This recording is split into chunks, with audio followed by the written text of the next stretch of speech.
Welcome back to the channel and welcome back to another UFC fight prediction video. In this video, I'll be predicting the full card of fights for UFC 298 Volkanovski versus Topuria. Without further ado, let's get to our first fight. So full card predictions, and let's get to the first fight on the card. And I'm going to run through this relatively quickly. So first one we got in the women's flyweight division, we got Andrea Lee versus Miranda Maverick. And how I feel about this one right here is I'm going average confidence Miranda Maverick to beat Andrea Lee. Andrea Lee is skinny, and I think she's like 36, 37, kind of get up there in age. And Miranda Maverick's still like, I think 27, 20. She's still not even in her 30s yet. So she's riding good momentum. I think she's, went back to the tool shed, went back to the gym and got sharpened up. So I think she's getting better and improving, and I think she's going to show it in this fight. And I think she also shown to be tough in fights as well. So I think she's just going to outwork Andrea Lee. I think Andrea Lee is a well-rounded fighter. She's a tough fighter. So Andrea Lee is definitely going to give her some good work. But I think Miranda Maverick is going to be able to outwork her. Her striking might not be the most pretty or polished, but she'll be able to draw volume out there. And then she'll be able to mix in takedowns. We have seen fighters like Viviane Araujo be able to have success taking her down. And what's her name? Who else? Roxanne Modafferi. So I think Miranda Maverick can have success taking her down as well. I think this one goes the distance. And I think Miranda Maverick probably does more volume and mixes in takedowns to edge out a decision over Andrea Lee. And I think it's a clear decision. Competitive fight, but clear decision. So in this one, I got Miranda Maverick via decision. Now to our next one, we have in the welterweight division, we got Val Woodburn versus Oban Elliot. And how I feel about this one right here is I'm going low confidence Oban Elliot to beat Val Woodburn. I think Val Woodburn, he just one of those kind of like raw talent. So at any point they kind of surprise you, especially not going with some spectacular talent or anything, or some real skill, real experienced guy. Kind of going there with a guy. He has experience, but he's not super experienced. He has some skill, but he's not super skilled. So like he is like suspect to. Also, he's with his first fight in the UFC. He has a contender series bout, but he's suspect to getting caught in this one. It's not like necessarily he has a history of that. I'm not too trust on the guy. I'm not too high on. I feel like he should win, but Val Woodburn kind of had those attributes where he can pull up upsets, when the guy's not that good in front of him. Not to say Oban Elliot isn't that good, but he's not that good, if that makes any sense. But yeah, I think Oban Elliot is the more around the fighter. I think he's longer, more experienced, more technical at where the fight takes place. I think Val Woodburn has got packs more power, and he's more of a physical specimen between the two. But all the skills and experience lean heavily to Oban Elliot, and I think he stops in the second round. Kind of fill out process in the first round, but then the second round he's able to probably touch the Woodburn as he kind of slows down, lose a bit of steam in that second round, and he's able to really sit on his shots to put away Val Woodburn. So in this one, I have Oban Elliot via second round TKO. Now to our next fight, we have in the welterweight division, we got Josh Quinlan versus Danny Barlow. And how I feel about this one right here is I'm going average confidence Danny Barlow to beat Josh Quinlan. I think Josh Quinlan's a solid fighter. He'll have a grappling upside. He'll have an experience upside. But, I'm still going to go average confidence Danny Barlow to beat Josh Quinlan. I think he's bigger. I think he's more physical. I think he's a better striker. And I think he'll make the adjustments in the grappling. I've definitely been saying, like, on his IG story and leading up to this one, he's been working on grappling. I don't expect it to be where it was even 2 months ago. I think, we got Friday that's developing and talent to have, I guess I feel like a pretty high ceiling if he really can live up to what I feel his potential is. I think he has a very high ceiling in the game. I think those fighters like that can make big adjustments in a short amount of time, and I think he'll make big adjustments. And I don't think he necessarily even needs to make them. I don't feel like Quinlan really makes his approach to really be so invested in grappling. I feel like he might see that as a strategic game plan. Oh, he's weak in this area, so let me try to do that. But I don't feel like it's going to be something he will have good success with anyway. Because, again, that's not what you typically do, or you haven't really done that to a high level. You might not need to do it at a high level here, or you will feel like on paper you want to need to do it at a high level, but it's always better when you could do it at a high level on high level competition. Then just like when you don't, try and do that on a guy that's supposedly lesser in this area, then it's like I already done it on the best, so what stop me from doing it to you? That's a different thing. But yeah, I think it's gonna play out primary striking. But I think Quinlan probably gonna more so start going for takedowns either like early and not really commit to it, or he can go for them too late. And by that point, his range gonna be off, gonna be warrior damage and stuff. So he's gonna be like more so panic wrestling at that point, or panic grappling. And I see late second round TKO for Danny Barlow. I think he picks him apart, and I think he puts him away second round. But competitive fight up until it's not, and I think Barlow puts him away late second round. So in this one, I got Danny Barlow via second round submission. Now to our next fight, we have in the light heavyweight division, we got Mingyang Zhang versus Brinson Ribeiro. And how I feel about this one right here is I'm going Brinson Ribeiro. I'm going to go low confidence Brinson Ribeiro to beat Mingyang Zhang. I don't know either of these guys, to be honest, and I need to see a lot from them.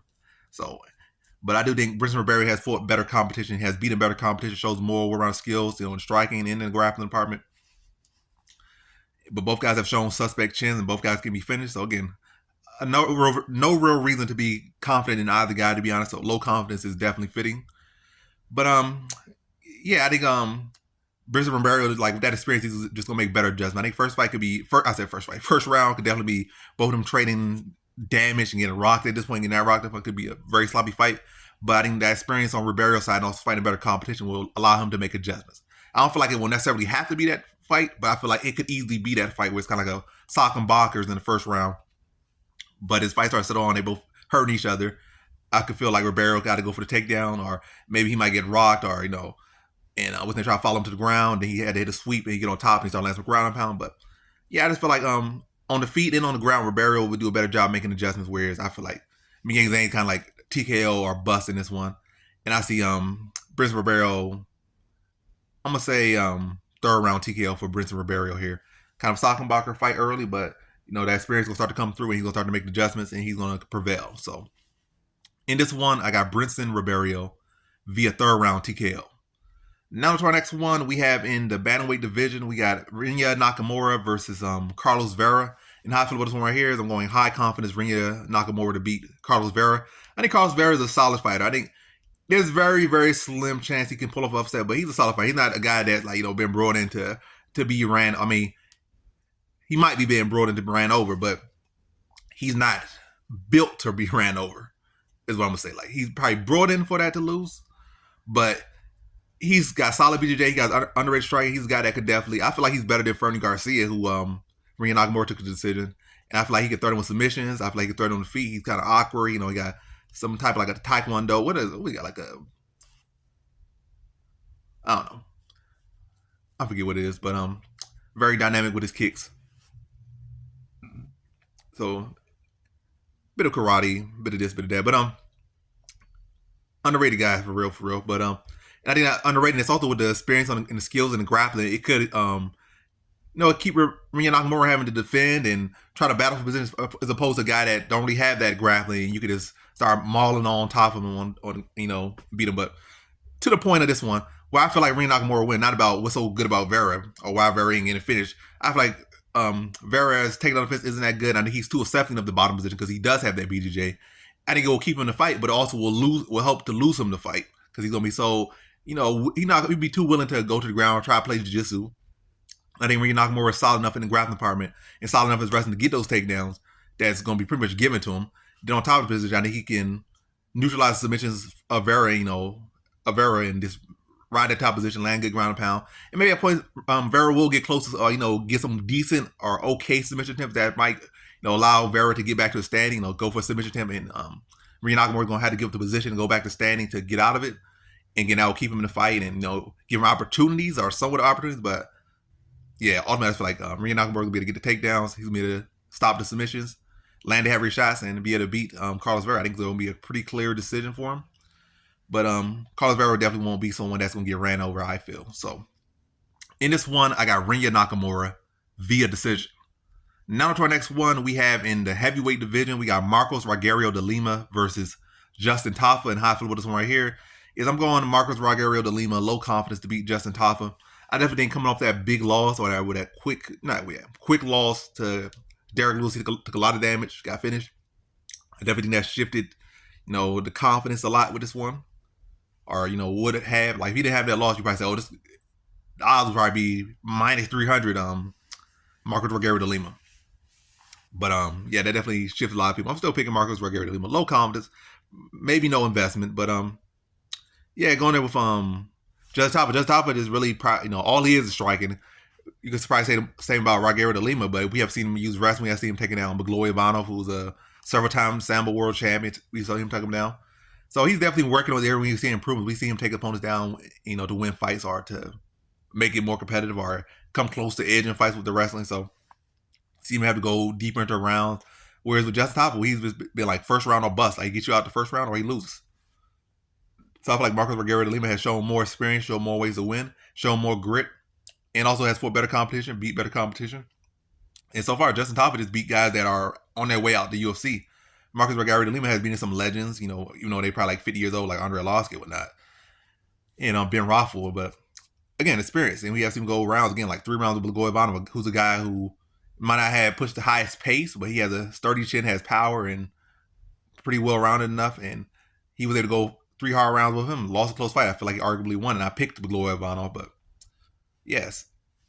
I like the experience and like the more well-rounded, more passive victory for Marcos Rogerio de Lima, and also again experience beyond the first round and doing what needs to be done beyond those that first round. Versus again, Justin Tafa only seen him look good for a round and finish you in that round. So I'm gonna go Marcos Rogerio de Lima decision. I think it's not gonna be like the knockout people want. I think it's gonna be like a slot fest a bit. But again, that experience will come through for Marcos Rogerio de Lima. And I feel like he can score takedowns, and I feel like Justin Tafa will do a poor job of getting back to his feet. And probably just look like one of those heavyweight fights you hate to see. Like 2 guys that just look unskilled at points, and like this one big guy land on top of another big guy just don't have the skills to get back up. The skills or strength to get back up. And yeah, probably not even landing crazy heavy ground and pound because he's probably too tired to leave me too tired to even really throw out because I'll probably just punch him to the body a little bit, maybe every now and then taking a deep breath and trying to do one hammer fist or whatnot. But yeah, that's what I see. So leaning to the more well-rounded fighter, more experienced, more tested, and more accomplished at this point in Marcos Rogerio de Lima. So in this one, I got Marcos Rogerio de Lima via decision. Now to our next fight, we have in the women's strawweight division, we got Amanda Lemos versus Mackenzie Dern. So Amanda Lemos versus Mackenzie Dern, and how I feel about this one right here is I'm going average confidence Amanda Lemos to beat Mackenzie Dern. Could be a little bit higher, could be this, could be that. But it's not like Amanda Lemos has been such a trustworthy fighter. She hasn't been untrustworthy, but it's not like, for me personally. I mean, she done about just what I want to do for the most part. She lost to who she lost to. She beat who she beat. I can't say I necessarily picked her against some fighter, and she lost when I picked her. She did beat, I think one time she beat one fighter who I did pick against her. I think that's about it. One fighter, and she looked just a little bit underperformed against a fighter I feel like she should have dominated. Well, she did get to finish the first round, but she should have been more dominant. But yeah, she's trustworthy enough. But yeah, this one, Mackenzie Dern takedown offense has been improving slowly, but it still hasn't been that great for her. Like, you're primarily a BJJ person. That's what you're supposed to do. Your takedown accuracy is still like 15% or 16%. At first it was like 13% and getting lower and lower. Now it's going up a little bit. And she hasn't really submitted no one that's really decent. Angela Hill's pretty decent, and she didn't submit her. That was 5 rounds. She couldn't submit Angela Hill and had her in all types of positions. I think the only people she submitted are like the people she submitted are not even in the UFC no more. So she don't really have a good track record to submit one. And also, Amanda Lemos is not like she's on BJJ white belt. She's a black belt herself. She's bigger. She's a better striker, more well-rounded, more skilled. I would say she's a better fighter. And I think she gets Mackenzie Dern out of there in the first round. I think if it does go to the ground, I think Lemos can hand herself just as what's her name? Marina Rodriguez, I think is her name. Hand herself just as Yao Janan, I think that's her name, the one who's about to fight Weili Zhang. And both of them at points had questionable grappling. They both had several points in the fight where they were in bad positions with Mackenzie Dern, and they were able to stay. And I feel like Amanda Lemos' grappling is better than both of theirs. And if they can survive the position, then I think she can as well. So even though you don't want to rely on that, I don't feel like she has to, but I'm saying if she does need to, I feel like she'll be good in that position. And also with 3 rounds, I think that helps her as well. But yeah, ultimately, I feel like she'll be able to address the grappling. It's simple as I can sum it up. She'll be able to address the grappling. And I think the striking, there's a big deficit between the two of them. And I think Amanda Lemos just going to be able to take advantage of the fact that Mackenzie Dern defends punches with her face. I think she gets her out of there first round. So in this one, I got Amanda Lemos via first round TKO. Now to our next fight we have in the middleweight division. We got Anthony Hernandez versus Roman Kopylov. And how I feel about this one right here is I'm going average confidence. Average confidence, Anthony Hernandez to beat Roman Kopylov. I just feel like this lighting is terrible, but I just feel like what do I feel like? I feel like Roman Kopylov hasn't addressed the grappling yet as far as his career. He had the Doriev fight, and since then he hasn't really fought no one that is that really that notable of a grappler or that capable of a grappler to say, oh, he made his adjustment. He could say he's been training in Dagestan, been training with this and that, training that. But he hasn't fought no one to say, oh, I beat this person. Look how good my takedown defense was. Look how good my offensive wrestling was. Look how good my BJJ is. He hasn't really fought no one that's shown that in his fight. He could say he's been doing that. We could see him doing better in his performances. But even now, like, all his wins are quickly losing value very quickly. Like, Punahele Soriano was a pretty decent win that time he beat him. But Soriano, like, he about to be out of UFC, about to retire, looking pretty bad. I think the last guy before came good off a contender series, but he's faded. I'm just gonna say, literally, you look at all the guys he's beaten, they are names that aren't doing well. Whereas I would say Anthony Hernandez, his wins are gaining value. Even now, just Rodolfo Vieira just picked up a win over, I think, one of Kopylov's training partners, and a guy who had the same similar thing. Grappling my issue. I went to Dagestan. I was started doing better, and he actually had more case because he fought Kyle Barlow, relatively competitively. He fought Gregory Rodriguez, and he beat him. And those guys, you can say, oh, those are better names. Who have you fought? Kopylov, you guys you fought again, are guys that should be cut. I would say everybody he fought should be cut now. Everybody he fought and beat should be cut. No insult to them. I think it's overdue. They all should be cut. But back to it. He hasn't addressed it. I think Anthony Hernandez is one of the better wrestlers right now in the division, especially around where they at right now. He could wrestle for 15 minutes, wrestle hard, go for a lot of takedowns. He could grapple pretty well. And I think he could test that. I think his strike is underrated. I feel like he's been putting on the back burner. But at first he was really TKOing a lot of guys and showing striking more. Then I think after the Vieira fight, he's like, or probably the Vieira or in the combination of the Kevin Holland fight, he's like, let me turn full grappling mode. And it's been working out for him pretty well. So I think he should be able to use that wrestling. Also, he got Kopylov got submitted by what's his name? That K1 striker whose name I'm forgetting right now. But anyway, he still has not addressed the grappling. And I can't rely on, oh, you train with this person. Because the guy you just trained with who had the same exact story to you just got tapped out by Rodolfo Vieira, couldn't defend the takedown, and got tapped out in the first round. So, it's not like Rodolfo Vieira is some Dagestan or some D1 wrestler or some gold medalist. He's a BJJ guy. I know his wrestling probably better than other BJJ guys, but it's still not to the level of no legit wrestler, like no legit standout wrestler. So you got taken down at will. So that training ain't been helping, but it ain't been helping to the degree that you would think or want it to be. But hasn't addressed that wrestling, and I think Hernandez is gonna put it on him. And I'm saying he's gonna submit him in third round. It's gonna be a competitive fight. There's gonna be some scary moments, but I think as the fight settles on and Hernandez is able to get consistent with it, land a takedown, get that control time. I think the takedowns will wear on more. And then he'll be able to get the takedowns more easily in the rounds as the rounds go on and time goes on. And I think like a wear down effect. Competitive fight, I think Kopylov will be dangerous whenever the fight's on the feet. Largely not much of a threat off his back. And then in the third round, I think he's worn down, getting taken down multiple times, getting ground and pounded, be tired, probably turn to his stomach and get the hook slinked in and then rear naked choked in the third round. So in this one, I got Anthony Hernandez via third round submission. Now to our next one, we have in the bantamweight division, we got Merab Dvalishvili versus Henry Cejudo. And Henry Cejudo is solid. I would say he's a better wrestler, he's a better striker, but this fight shows you, and like a lot of other fights show you, it's more to it than just being the better striker and grappler on paper. Because also, who wants it more? Who can push a better pace? I think that might even be a bigger thing. Like somebody that could be better in every area, but might not have the gas thing, or they both could be tip-top shape, but the other guy can work it like 3 times as much, 5 times as much. That productivity is crazy on Merab Dvalishvili's side.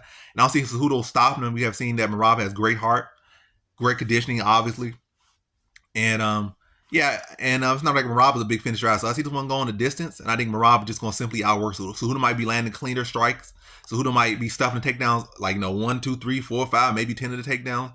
But Merab is going to keep going for the takedowns, He might get taken down, but he's going to be scrambling to get back to his feet. Cejudo might take him back down, but he'll get right back up, take down, get right back up, and then he'll go for his take, and then he'll go for 100 takedowns. So, 200 strikes, go for 100 takedowns, and like it's hard to beat that. And Cejudo's getting older. He's like 37, and he's already talking about retiring one. Whereas Merab is only looking up. Cejudo kind of looking both ways. Like if I win, I'm gonna keep going. If I lose, I'm retiring. That's never a good mindset to go into a fight. It might, for a very small population of people or percentage of people, that works for them. But I don't think that typically works for fighters who have already accomplished, their peaks.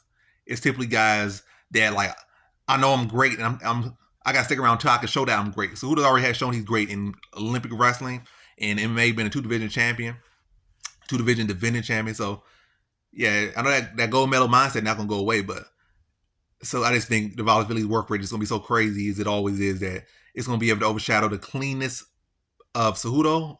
Like I say, Dvalishvili might go 2 of 50, but he's gonna go for 50 takedowns. So you have to spend time to defend that takedown, and when we do get him, even get him for a little bit of time, or if he don't get us a takedown, the fact that he semi-scored a takedown, it might put you on the knee at one point, and then you had to fight to get off that knee, or the fact that he's going for those takedowns is gonna take time off the clock, and it's gonna look like him being offensive, him throwing strikes, and if they land or not, he's limiting your ability to attack, and now you're defending him. And I think that's gonna be a big part in this fight, as it is with all of Dvalishvili fights. So yeah, Dvalishvili's work rate is once again going to win the fight. So in this one, I got Merab Dvalishvili via decision.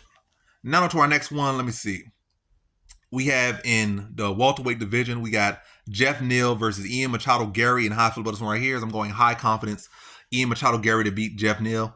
And yeah, I just feel like Jeff Neal definitely has a lot of power, but I feel like a lot of times he can wait too much. He does well when guys like are in front of him to be hit. But a long, lanky, young, fast, and athletic and technical striker like Ian Machado Garry or Ian Garry, I think it's going to be a problem for him. I think he'll be trying to find him, and he's not going to be in front of him. He's going to be doing strikes, and he'll be getting out of the way. And Jeff Neal just going to be following instead of really cutting him off and not being able to find his target. I think he's going to have a good fight enough in there. He's going to be tough. He's going to be, I think, going to go all the rounds. But I just think Garry's going to be a step ahead the whole time, and Jeff Neal's going to be trying to eat some shots to get in or really get in the scraps of the exchanges. Like he's gonna be getting the shorter end of the stick because Garry's gonna be setting him up. He's gonna be leading him the dance, and it's gonna be like Jeff Neal's following. He's not gonna do the best job of following. He's gonna do a great job of following the script that Garry's gonna write up for him. But as far as his script to him winning, it's just not gonna be there. Like I said, competitive fight for sure, but I think it's going to be kind of similar to the Wonder Boy. Not exactly similar because different styles of striking, different fighters, but I think a similar thing where Jeff Neal's not able to get going. Like, again, following and just getting led into strikes and not being able to get his own offense going consistently. So, yeah, in this one, I got Ian Garry via decision. Now to our next fight, we have in our co-main event, we have in the middleweight division, we got former middleweight champion Robert Whittaker versus Paulo Costa. And how I feel about this one right here is I'm going low confidence Paulo Costa to beat Robert Whittaker. And at this point, I think Robert Whittaker, has become too predictable. I think he's a solid fighter. I think he's fast. I think he's athletic. I think he's a great fighter, great IQ out there. But, at some point, like, it's just your style. What makes you special, what makes you good, and what makes you successful can also, at the end of the day, make you unsuccessful or not successful. It can also be to your detriment. And it's hard to make those adjustments. And I feel like Robert Whittaker is who he is, for better or worse. And he's a great fighter, but for better or worse, he is who he is. And I think a lot of times all the time we throw strikes, one hand is always low, his rear hand is always low. So you can maybe catch that shot or slip that first shot and you could catch him with a hook. Or you could just like wait for him to end his combination. He's going to be there with his hands down and you'll be able to catch him just like Ribeiro was able to a couple times. Ribeiro would just go in the shell, let Robert Whittaker get off. Then when Robert Whittaker, start to get off with his hands a little bit too much or, get comfortable with his hands on. Again, the hands are dropping all the time, and he's at the end of his combination. He's there, a lot of times pretty square, hands low, chin kind of up, and it's there for the hook. And I feel like Costa is a pretty good hooker. He's pretty good with the hooks, and he's gonna be able to catch or follow that recipe to some extent. I think definitely could start out just as in his last fight, against Dricus Du Plessis. He was actually doing pretty well to start against Dricus Du Plessis. Dricus Du Plessis really wasn't finding an answer. Then eventually Dricus Du Plessis got a feel for his time and was able to catch him with that jab, intercepted him, his lunging with a jab, and so he pretty much ran into a brick wall or to a pole. Or, catch him, intercept him and take him down. Or, just use his own timing and his own motion against him. He's going to jump in, use that motion to throw him on his back. He's going to jump in, cover up, catch him with a check hook because he's jumping in and leaning. We've seen Darren Till caught him with elbows, he was jumping. Darren Till caught him with elbow, like jumping it. We've seen Adesanya catch him like twice with hooks and dropped him, like in that first fight alone. Seen Romero in both their fights, well, especially the second fight. I can't recall if he dropped in the first fight. The second fight, he dropped him like 3 times in that second fight. So it's not something unusual. It has happened too many times. In the Cannonier fight, I think like in the final round, he got rocked with a hook. So it's there, and I think Costa will find Costa's good with the hooks, and you can see that time he can catch him. You catch him to the body. He can catch him with the jab. And those things, I think those are things. The hook's already been there. I think Costa's been, working on the jab and been working on skill sets. I think he'll be able to take advantage of those openings that are already there. If he just do even a little bit of studying and do the proper training, I think those opportunities will be there, and I think Costa will be able to pull out a minor upset. But the odds going up, so it might be a big upset. But I feel like it's a minor upset. I think he'll be able to catch him, especially also coming back from losses he did to Drink the Place, where he took a lot of damage, and coming off a TKO loss, and now going there with a guy who, at one point, and probably still at this point, one of the heaviest hitters in the division, and probably pound for pound in the sport right now. And again, I think he'll be able to take advantage of those patterns and be able to put away Whittaker, and I'm going to say second round TKO. So in this one, I got Paulo Costa via second round TKO. Now to our next one, we have in the featherweight division for the undisputed featherweight championship of the UFC, we got reigning champion Alexander Volkanovski versus Elliot Topuria. And how I feel about this one right here is I'm going Elliot Topuria, high confidence to beat Alexander Volkanovski and be in new. So yeah, Volkanovski's a solid guy. He's, one of the greatest of all times. Well-rounded, good wrestling, good grappling, good striking, good IQ. Matter of fact, the best thing about him, I wouldn't say his strength, I wouldn't say his striking, I would say his talent, it's his brain. The best thing about him is his brain. It's always been his brain. I never, when I really initially watched him, I was like, man, this guy, nothing really special about this guy. But he kept winning. I kept saying, his game plan is actually pretty solid. The way he just kind of breaks these guys down. It's not like he's the best wrestler. We've seen Chad Mendes go out there throwing around at will when he did. He came on short notice, was taking him down at will, dropping him at will. And he seemed to make adjustment, go to the body, and wear down Chad Mendes, who came in on short notice and put him away. That was IQ. That wasn't the case. So this guy's better than me. We just look at his strength versus my strength, his power versus his striking versus my striking. But let me mix the levels up. Let me take advantage of this and that. Or in the auto fight, or in this fight, or in the Holloway fight. He didn't just make it a volume versus volume, a cardio versus cardio, because then he would have lost about. He done for a longer guy and then Holloway. But again, IQ, I would say his IQ has always been his best thing. And even at this point, I'm not super wild about anything else about him, but his IQ, again, stands out. I'm not saying things are impressive. He's impressive, but the key, the biggest thing about him is his brain. It's always been his brain. In his coaching or his relation to his coaching, whether it be his decisions on there or him and his Eugene Berriman coming together and making great game plans, because their game plans have always been the best thing about them. But yeah, to get to this point of this one, I feel he's solid everywhere. He's good, great mind and all that stuff. But I feel like where Topuria can win this one, why my confidence is high, is Volkanovski's coming off a TKO loss not too long ago to Islam Makhachev. Yes, he came in there with a bare belly and because he was drinking, he wasn't training, and blah blah blah. Excuses. You took the fight, you lost, you got TKO'd. It is what it is. And then he coming back too soon.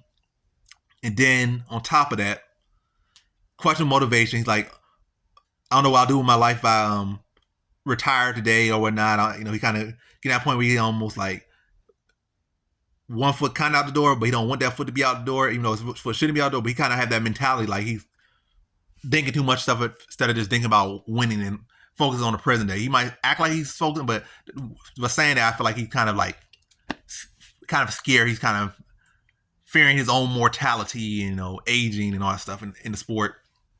And he's definitely knows like, this is the next guy that's supposed to come beat me and stuff. He's a young guy. He's this, he's that. And so I just feel like he kind of, he's not, I feel like he's buying into it just as much as anybody else is buying into it, and also coming off that TKO loss and coming down so quick, so soon to try to make this bounce back. Then even outside, I think Elliot Topuria is a great stylistic matchup for him, for Elliot to upset, or not upset, for to become in new and beat him. I think Elliot Topuria is faster than him. I think he's stronger than him. I think he's a better pure wrestler, grappler than him. And I think he'll be able to address the grappling of Volk and make him exchange to him, end up in a lot of exchanges. And I think in those exchanges, I think Elliot Topuria is just faster, sharper, he has heavier hands, and is very explosive. And I think he's a better boxer. I think he's a better talent. And I didn't get him out early, but definitely, I'm not gonna say that. I'm not even gonna say that because no need to say that. But to the point, I think he'll be able to address the wrestling, and I think he'll be the faster, sharper fighter. And I also think Volk hasn't fully recovered from that TKO loss, and I think he's bouncing back too soon, and I let his pride get the best of him. And I think Elliot Topuria will be more than happy to take advantage of him letting his pride get too much to him, and he'll come out to be faster, sharper, stuff takedowns, impose his physical will upon Volkanovski early, put him back for early, rip him to the body, intercepted kicks with straights, counter him pretty well, stop his game, stop his strengths, and don't, set his own rhythm and don't allow Volkanovski to set his rhythm and set that up early in the fight. And I think he gets him out of there second round TKO. So instantly put Volkanovski on the back foot pretty early in the fight. Let him feel his power, let him feel his speed, let him feel his strength. Whether it be Volkanovski trying to initiate the takedown or initiate the clinch, it's showing that you're bigger, you're physical, you're younger, you're stronger. And at this given point, you're better. And let Volkanovski feel all those things pretty early. I'm not saying go out there and just go crazy, but just the presence, this fact, like stuck on the jab and probably his eyes sweat up a little bit, or he feel his head, his brain rattle a little bit, or he saw lights for a little second. And like, this guy different. I think that's what Elliot Topuria is gonna show him. And yeah, dress the grappling, put him on the back foot early, set your own rhythm, and have Volkanovski playing player B and out there, and keep on the back foot and keep him like a good beat on his cadences, keep a good beat on his patterns, and be able to throw them off and put him away second round. So in this one, I got Elliot Topuria via second round TKO. And that concludes my fight prediction for the full card of fights for UFC 298, Volkanovski versus Topuria. And as always, thanks for watching. Peace.